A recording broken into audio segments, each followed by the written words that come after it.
Hampi was the crown jewel and the capital of the Vijayanagar Empire.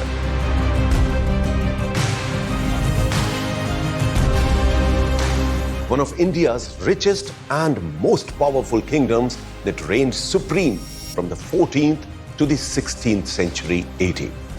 On the other hand, every stone in Hampi is silent witness to the conspiracy, deceit, greed, and the bloodshed that the city witnessed in its dying days.